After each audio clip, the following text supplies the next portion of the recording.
1 ಕಪ್ನಷ್ಟು ಬಾಸ್ಮತಿ ರೈಸನ್ನು ತಗೊಳ್ಳುವ. ಅದನ್ನು ಚೆನ್ನಾಗಿ ತೊಳೆದು ಒಂದು ಕಡೆ ಇಟ್ಬಿಡಬೇಕು. ಫ್ರೆಂಡ್ಸ್, ನಾನಿವತ್ತು ನನ್ನ ಫೇವ್ರೆಟ್ ಜೀರಾ ರೈಸ್ ಹಾಗೂ ಅದಕ್ಕೊಂದು ದಾಲ್ ಫ್ರೈ ಮಾಡಿ ನಿಮಗೆ ನಾನು ತೋರಿಸ್ತಾ ಇದ್ದೇನೆ. ಹಾಯ್ ಹಲೋ ಫ್ರೆಂಡ್ಸ್, ಎಲ್ರಿಗೂ ನಮಸ್ಕಾರ. ನಾರ್ತ್ ಈಸ್ಟ್ ಸ್ಪೈಸಸ್ಗೆ ಎಲ್ರಿಗೂ ಸ್ವಾಗತ. ಅರ್ಧ ಕಪ್ನಷ್ಟು ತೊಗರಿಬೇಳೆಯನ್ನು ತೊಳೆದು ಚೆನ್ನಾಗಿ ಪ್ರೆಷರ್ ಕುಕ್ ಮಾಡಿ ಇಟ್ಕೊಂಡಿದ್ದೇನೆ. ಇವಾಗ ಕುಕ್ಕರಲ್ಲಿ 1 ಟೇಬಲ್ ಸ್ಪೂನಷ್ಟು ತುಪ್ಪವನ್ನು ಬಿಸಿ ಮಾಡಿ ಹಾಗೂ 1 ಟೇಬಲ್ ಸ್ಪೂನಷ್ಟು ಎಣ್ಣೆಯನ್ನು ಕೂಡ ಹಾಕಿದ್ದೇನೆ. ಅದರಲ್ಲಿ ಲವಂಗದ ಎಲೆಗಳು,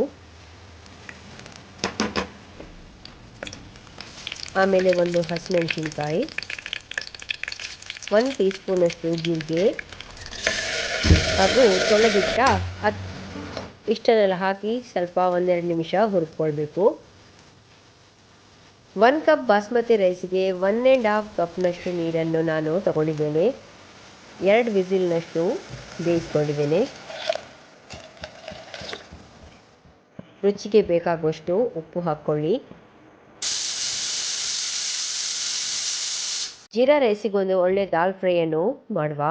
ಸ್ವಲ್ಪ ತುಪ್ಪವನ್ನು ಬಿಸಿ ಮಾಡಿ ಅದಕ್ಕೆ 2 ಲವಂಗ, ಹೆಚ್ಚಿದ ಈರುಳ್ಳಿ, ಹೆಚ್ಚಿದ ಬೆಳ್ಳುಳ್ಳಿ ಹಾಗೂ ಜೀರಿಗೆ ಹಾಕಿ ಸ್ವಲ್ಪ 1-2 ನಿಮಿಷ ಫ್ರೈ ಮಾಡ್ಕೊಳ್ಳುವ. ಈರುಳ್ಳಿ ಸ್ವಲ್ಪ ಟ್ರಾನ್ಸ್ಪರೆಂಟ್ ಆಗೋ ತನಕ ಫ್ರೈ ಮಾಡ್ಕೊಳ್ಬೇಕು. ಆಮೇಲೆ ಒಂದು ಹೆಚ್ಚಿದ ಟೊಮೆಟೊನು ಕೂಡ ಹಾಕ್ತಾ ಇದ್ದೇವೆ.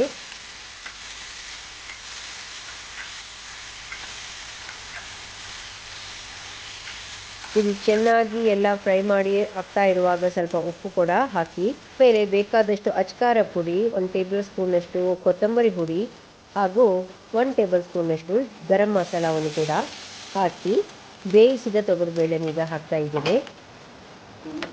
ಖಾರ ನಿಮ್ಮ ರುಚಿಗನುಸಾರವಾಗಿ ನೀವು ಹೆಚ್ಚು ಕಮ್ಮಿ ಮಾಡಿಕೊಳ್ಳಬಹುದು. ರುಚಿಗೆ ಸ್ವಲ್ಪ ಉಪ್ಪು ಹಾಕ್ತಾ ಇದ್ದೇನೆ. ನೋಡಿ, ಜೀರಾ ರೈಸ್ ಮತ್ತು ಈಗ ದಾಲ್ ಫ್ರೈ ರೆಡಿ ಆಗ್ತಾ ಇದೆ. ಸ್ವಲ್ಪ ಕೊತ್ತಂಬರಿ ಸೊಪ್ಪನ್ನು ಹೆಚ್ಚಿ ಹಾಕುವ.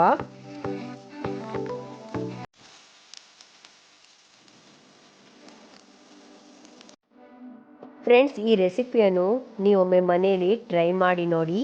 ತುಂಬ ಈಸಿಯಾಗಿ ಸಿಂಪಲ್ಲಾಗಿ ಇರೋ ಕಾರಣ ಬಿಗಿನರ್ಸ್ ಕೂಡ ಟ್ರೈ ಮಾಡ್ಬೋದು. ಇಷ್ಟವಾದಲ್ಲಿ ರೆಸಿಪಿಯನ್ನು ಶೇರ್ ಮಾಡಿ, ಲೈಕ್ ಮಾಡಿ ಹಾಗೂ ಇನ್ನೂ ಹೆಚ್ಚು ಹೊಸ ರೆಸಿಪಿಗೋಸ್ಕರ ನಾರ್ತ್ ಈಸ್ಟ್ ಸ್ಪೈಸಸ್ ಚಾನಲ್ನ ಸಬ್ಸ್ಕ್ರೈಬ್ ಮಾಡಲು ಮಾತ್ರ ಮರೆಯದಿರಿ. ಎಲ್ರಿಗೂ ವಂದನೆಗಳು.